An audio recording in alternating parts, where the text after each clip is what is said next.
Hi welcome back to my channel. ఈరోజు కథ అగ్ని సాక్షి రెండో భాగాన్ని వినేద్దాం. సారీ అండి, చాలామంది ఈ కథని పెట్టమని అడుగుతున్నారు. అందుకోసం వాళ్ళ కోసమే ఈ స్టోరీని అప్లోడ్ చేస్తున్నాను. ఈ స్టోరీ విన్నాను అన్న వాళ్ళకి కొత్త స్టోరీని పెట్టడానికి ట్రై చేస్తాను. అలాగే మీరు కూడా కామెంట్ చేయండి ఏ స్టోరీ వినాలనుకుంటున్నారు. ఇక కథలోకి వెళ్దాం. ఉమా రాత్రి అసలు నిద్రపోలేదు. తనకి పెళ్ళంటే ఇష్టం లేదని తెలిసినా కానీ మరి ఇంత కోపం ఏంటో, కనీసం ఒక మనిషిగా అయినా చూసి బాయ్ చెప్పొచ్చుగా అనుకొని మహిని తలుచుకుంటూ ఉంది. మహి మాత్రం తనకు దూరంగా వచ్చేశాను, నాకు చాలా ఆనందం వేస్తుంది, ఇంకా నేను తనను కలవను, తనతో మాట్లాడను, ఇంకా నేను ప్రియతో ఇక్కడే చాలా హ్యాపీగా ఉంటాను అనుకొని బస్సులో నిద్రపోయాడు. ఉదయం 6 గంటలకి మెసేజ్ వచ్చింది. నిద్రమత్తులో ఉన్న మహి ఎవరు అని చూస్తే ఉమా. మహికి చాలా కోపం వచ్చినా ఏమనుకోకుండా బస్ దిగి రూమ్కి వెళ్ళి ఫ్రెష్ అప్ అయి ప్రియకి కాల్ చేశాడు. అయినా ప్రియా ఫోన్ లిఫ్ట్ చేయలేదు.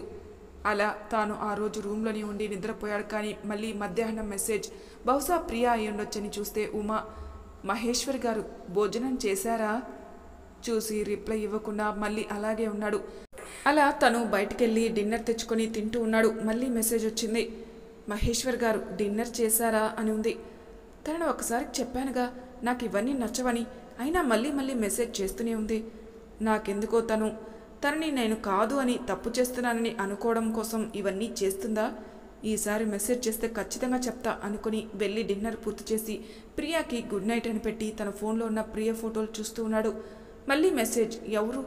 మళ్ళీ ఉమనా? డిన్నర్ చేశారా మహేశ్వర్ గారు? అబ్బా ఎందుకు దేవుడా ఇలా అనుకుని తను ఇలానే మెసేజ్ చేస్తూ ఉంటుంది అనుకుని తనకు ఫోన్ చేశాడు. హలో మహేశ్వర్ గారు, ఎలా ఉన్నారు? డిన్నర్ చేశారా? నీకు ఒక్కసారి చెబితే అర్థం కాదా? నాకు మెసేజ్ ఫోన్లు చేయకు, నీకు నాకు ఏం సంబంధం లేదు, అది నీకు అర్థమైతే చాలు, ఇంకా నాకు మెసేజ్ కానీ ఫోన్లు కానీ చేయకు అని చెప్పి పెట్టేశాడు. ఉమా తనకు ఎలా ఫీల్ అవ్వాలో కూడా తెలియక అలానే కూర్చుని ఉంది. ఇంతలో ఉమా వాళ్ళమ్మ, ఉమా అల్లుడు గారు ఫోన్ చేశారా? అన్నం తినరానంటనా? అక్కడ ఎలా ఉందంట? అమ్మా ఆయన భోజనం చేశారంట, ఇప్పుడే నాకు ఫోన్ చేశారు. ఉమా నాకెందుకో కానీ ఎక్కడో ఒక మూలన ఇన్ని రోజులు అబ్బాయి ఎప్పుడు రాలేదే, తనకి ఈ పెళ్ళి ఇష్టమో కాదో అనుకొని కొద్దిగా భయపడ్డాను. కానీ పెళ్ళి అయిపోయాక మిమ్మల్ని చూస్తుంటే చాలా సంతోషంగా ఉంది నాకు. అమ్మా ఎందుకు ఎప్పుడు నువ్వు అలా నన్ను చూస్తూనే ఉంటావు?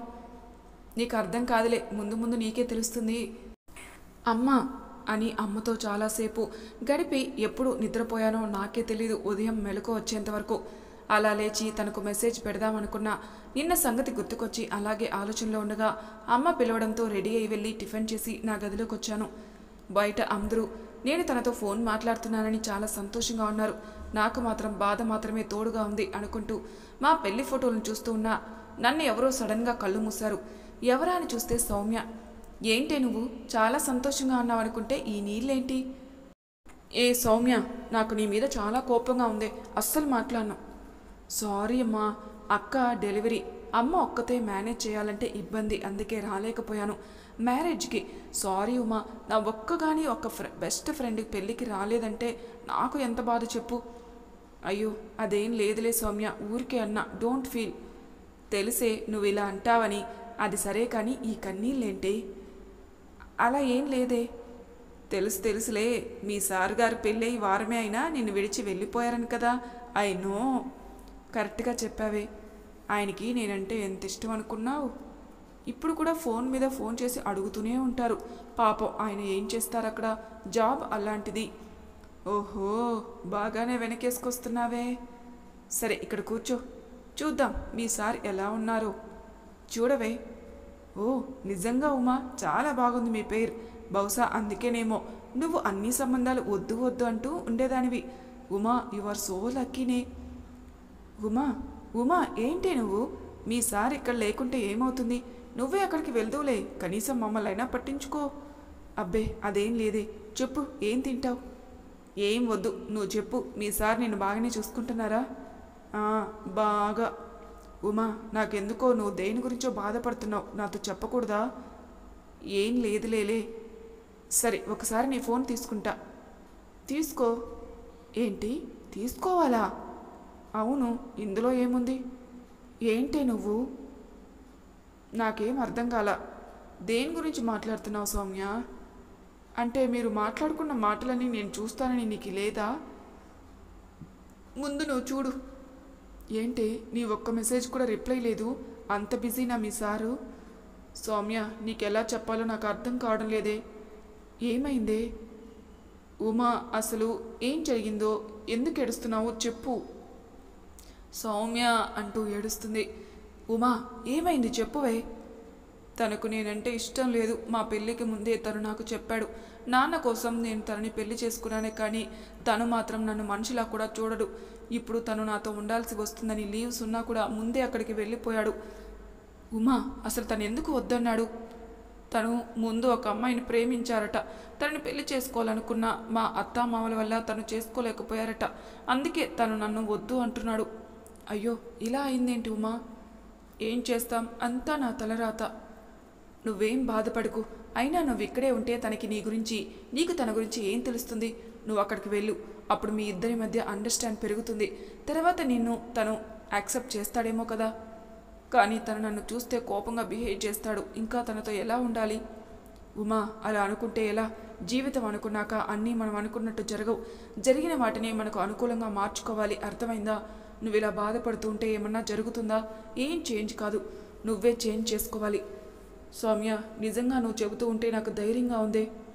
ఉమా, నీకు ఎప్పుడు ఏ సహాయం కావాలన్నా ఎల్లప్పుడూ నీకు తోడుగా నేనుంటానని మర్చిపోకు. థ్యాంక్స్ సౌమ్య. ఒసే మెంటల్, మనలో మనకు థ్యాంక్స్లు ఎందుకే? నీకు తెలియదు సౌమ్య, నేను ఎప్పుడు ఇంత ఒంటరిగా ఫీల్ అవ్వలేదు. ఇప్పుడు ఈ విషయం ఎవరికి చెప్పుకోవాలో తెలియక అందరి ముందు నవ్వుతూ ఉండడం చాలా కష్టంగా ఉంది. నువ్వు రావడం చాలా మేలైంది నాకు. నా ఉమా ఇలా ఉంటే నాకు అస్సలు నచ్చదు. అర్థమైందా? సౌమ్య, సరే కానీ ఇంక నేను వెళ్తాను. నువ్వు జాగ్రత్త. Thanks Soumya. Okay, bye Uma. ఏమన్నా అవసరమైతే ఫోన్ చేయి.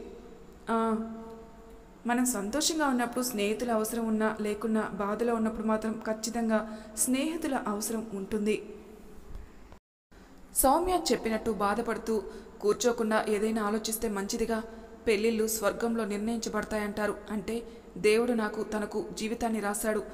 లేకపోతే ఎన్ని సంబంధాలు వచ్చినా నాకు తనకే ఎందుకు పెళ్లి జరిగింది? అంటే దేవుడు నాకు తనను మార్చుకోవాలని పరీక్ష పెట్టాడేమో కదా. అందుకే నేను బాధపడుతూ కూర్చోకుండా తనలో ఖచ్చితంగా మార్పు తీసుకుని వస్తా. కానీ ఇదంతా జరగాలంటే ఏం చేయాలి? తను నాతో అస్సలు మాట్లాడు. కాబట్టి ముందు నేను అక్కడికి వెళ్ళాలి. అంటే అత్తయ్య మాత్రమే ఆ పని చేస్తుంది. కానీ అత్తయ్యని నేను అడిగితే బాగుండదు. కాబట్టి అమ్మ అడగాలి. అమ్మ అడగాలంటే ఎలా అడుగుతుంది? నేను అమ్మకి చెబితే తను ఖచ్చితంగా నీకు అల్లుడు గారు చెప్పలేదా అని ఇంకా అనుమానంతో ప్రశ్నల వర్షం కురిపిస్తుంది. కాబట్టి అవును, రంగమ్మ అత్త అయితే ఈ పని తానే చేస్తుంది. ఇన్ని రోజులు మా ఇంటికి వచ్చి అన్నీ తనేగా మాటలు అనేది ఏంటి? ఇంకా ఉమ్మకు పెళ్లి చేయలేదు అనుకుంటూ మా అమ్మ నాన్నని పెళ్లి గురించి ఉసిగొలిపేది ఇప్పుడు తనైతే ఖచ్చితంగా ఏంటి ఇంకా నీ భర్త నిన్ను పిలుచుకుపోలేదా అంటది. దాంతో అమ్మ ఖచ్చితంగా నన్ను అడగకుండా అత్తయ్యని అడుగుతుంది. అత్తయ్య ఆయన అడిగి తొందర చేస్తుంది. వాటేనే ఐడియా ఉమా, షబాష్. కానీ ఈ రంగమ్మతని ఎలా ఇంటికి రంపించాలి? ముందు తను ఉందా లేదా మేడపైకి వెళ్ళి చూస్తా. తను ఉంది, కానీ తను నన్ను చూడాలి. ఎలా? ఎప్పుడూ అనుకోలా ఈ రంగమ్మతో కనపడకుండా పారిపోయేదాన్ని. ఈరోజు కనపడాలి అనుకుంటున్నా. చాలా విచిత్రం కదా. అంతా నా మహి కోసమే కదా. నేను తనకి కనపడాలంటే ఉండు, రాయి విసురుతా. అమ్మో, రాయి విసిరింది నేను కాదన్నట్టు ఫోన్ మాట్లాడుతూ తిరగాలి. అబ్బా, నన్ను చూసింది. ఖచ్చితంగా మా ఇంటికి వస్తుంది. చూద్దాం ఎప్పుడు వస్తుందో. అలా మధ్యాహ్నం అన్నం తిని తన కోసమే వెయిటింగ్. కానీ ఇంకా రాలేదేంటి? ఈ పాటికి వచ్చేస్తుందే. వదినా, వదినా, అదిగో వచ్చింది.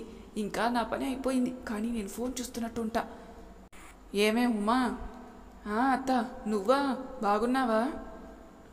బాగున్నా. ఏంటే కొత్త విషయాలు? ఏముంటాయి అత్త, ఆయన ఉద్యోగం అని వెళ్ళిపోయాడు. వారమైంది. ఏముంటాయి విశేషాలు? అవునా? కానీ నీ భర్త సపరేట్గా ఇల్లు తీసుకొని ఒక్కడే ఉంటున్నాడు అన్నారు. మళ్ళీ నిన్నెందుకు పిలుచుకుపోలేదే? ఏమో అత్త, నాకు తెలీదు. ఒక్క నిమిషం అత్త, గదిలోకి వెళ్తాను. ఇప్పుడు తనకి మా అమ్మని అడగందే నిద్ర పట్టదు. పాపం అమ్మ తన చేతిలో ఇరుక్కుపోయింది. వదినా, వదినా. అబ్బా, ఏంటి రంగమ్మ ఈ టైంలో వచ్చావు? నిద్రపోవా నువ్వు? అది కాదు, ఉమా ఎందుకు అల్లుడు గారితో వెళ్ళలేదు? అదా, ఆ అబ్బాయి మంచి ఇల్లు చూసి అప్పుడు పిలుచుకుని పోతాడంట. అదేంటి, తను ఇల్లు తీసుకుని ఒక్కడే వండుకుంటూ ఉద్యోగానికి వెళ్తున్నాడని చెప్పారు. అవును, అది ఒక చిన్న గదంట. ఉమా ఉండాలంటే మంచిది కావాలిగా. అయినా నువ్వు వాళ్ళకి చెప్పాలిగా. పెళ్ళి కుదిరినప్పటి నుండి ఇల్లు చూడలేదా? పెళ్ళై నెలయింది, అప్పుడే తను అమ్మాయిని పిలుచుకుని పోవడానికి ఇంత ఆలస్యమా? చూడు, వాళ్ళకి తెలుసుగా రంగమ్మ, మనమేం చెప్తాం? వదినా, నువ్వు అస్సలు నిర్లక్ష్యం చేయకు. ఎందుకంటే ఆ అబ్బాయి అసలు ఏ తంతులకు రాలేదు. బహుశా తనకిష్టమో కాదో అసలు తెలీదు. పైగా పెళ్ళైన వెంటనే అలా వెళ్ళిపోతే నలుగురు నానా రకాలుగా అనుకుంటారు. అందుకే చెప్తున్నా, నువ్వు వాళ్ళకి ఫోన్ చేసి అడుగు. అవును కదా, పెళ్ళి కుదిరినప్పటి నుండి చూడొచ్చు కదా. నిజంగా రంగమ్మ చెప్పినట్టు అల్లుడు గారు కూడా అంతగా మాతో మాట్లాడకుండా ముభావంగా ఉన్నాడు. అబ్బా, రంగమ్మత్తకు చాలా చాలా థ్యాంక్స్ చెప్పాలి. తనకు తెలిసిన దానికి చాలా చాలా జోడించి చెప్పడం రంగమ్మత్తకు తెలిసినట్టు మరెవరికీ తెలీదు. అమ్మ ఆలోచనలో పడింది. ఉమా, ఉమా, ఏంటమ్మా, మహేశ్వరి ఇల్లు తీసుకున్నాడా? ఇంకా దొరకలేదన్నాడు. అవునా, సరే. అయినా పెళ్ళికి ముందు నుండి చూసి ఇప్పటికి కూడా దొరకలేదా? అమ్మా, ఏమైంది? ఏం లేదు ఉమా, నువ్వు వెళ్ళు. ఓకే అమ్మా. అమ్మ ఇప్పుడు అత్తకు ఫోన్ చేస్తుంది. అత్తకు చెప్పిందంటే ఆయన ఖచ్చితంగా ఇల్లు తీసుకుంటాడు. దేవుడా, కనీసం నాకు మహి గారిని మార్చుకునే ఒక్క అవకాశం ఇవ్వు, అది చాలు. హలో వదినా, చెప్పండి. అది మీ అబ్బాయి ఇల్లు తీసుకోవడానికి ఇన్ని రోజుల వదిన, ఇల్లు దొరకాలంటే చాలా కష్టంగా ఉంది అని చెప్పాడు వదిన. మీకు ముందే తెలుసుగా, పెళ్ళికి ముందు నుండి చూసుకో ఉండాల్సిందిగా. మరి ఇంత ఆలస్యం అంటే మా బంధువులందరూ అడుగుతున్నారు. ఇంకా ఉమా ఆ అబ్బాయి దగ్గరికి వెళ్ళలేదా? అసలే కొత్తగా పెళ్ళైంది, అప్పుడే జాబా అని వెళ్ళాడు అని నానా రకాలుగా ప్రశ్నలు అడుగుతున్నారు. వదిన, చెప్పాను, వాడికి మళ్ళీ చెబుతానులేండి, మీరేం కంగారు పడకండి. సరే వదిన, కొద్దిగా తొందరగా ఇల్లు తీసుకోమని చెప్పండి. సరే వదిన. అమ్మయ్య, అమ్మ అత్తకి చెప్పిందంటే తనకు ఖచ్చితంగా ఇల్లు తీసుకోక తప్పదు. హలో అమ్మా. ఏంటి మహి, నువ్వు ఇల్లు ఇంకా తీసుకోలేదా? అమ్మా, తనతో ఉండలేకనేగా ఇక్కడికి వచ్చాను. మహి, నీకు ముందే చెప్పాను, ఇప్పుడు చెబుతున్నాను, తను నీ భార్య, నీతోనే ఉండాలి, ఉంటుంది కూడా. నేను చెప్తున్నాను, వారంలో ఇల్లు చూశానని. ఫోన్ చేయలేదో మీ అమ్మ సంగతి తెలుసుగా. మహి, నీకు ఉమా కరెక్ట్ పర్సన్. తనతో నీ జీవితం చాలా బాగుంటుంది. నీకు పెళ్ళైంది, జరిగిపోయిన వాటిని వదిలేసి మూవ్ ఆన్ అవ్వాలి. మహి, మహి, వింటున్నావా? అమ్మా, సరే, నువ్వు చెప్పినట్టే చేస్తాను. ఏంటో అమ్మకు ఎంత చెప్పినా అర్థం కాదు. నాకు ప్రియ అంటే ఇష్టం. తను లేకుండా నా జీవితాన్ని ఊహించలేను. కానీ ఈ ఉమ్మతో ఎలా, అసలు అర్థం కావడం లేదు. జీవితం మనం అనుకున్నట్టు ఉండకుంటే ఎంత నరకంగా ఉంటుందో ఇప్పుడు అర్థమవుతుంది. దీని అంతటికీ కారణం ఆ ఉమ. ఉండు నిన్ను. అయినా నా ఫోన్ నుండి ఎందుకు చేయాలి? ఉండు, వేరే సిమ్ నుండి చేస్తా. ఎవరిది కొత్త నెంబరు? హలో హలో, ఎవరు? మహేశ్వర్. మహేశ్వరా? ఓ మీరా? అత్త ఫోన్ చేసుంటే నాకు చెప్పడానికి లేక తిట్టడానికి అయి ఉంటుంది. మహేశ్వర్ ఎవరు? నేను మహేశ్వర్.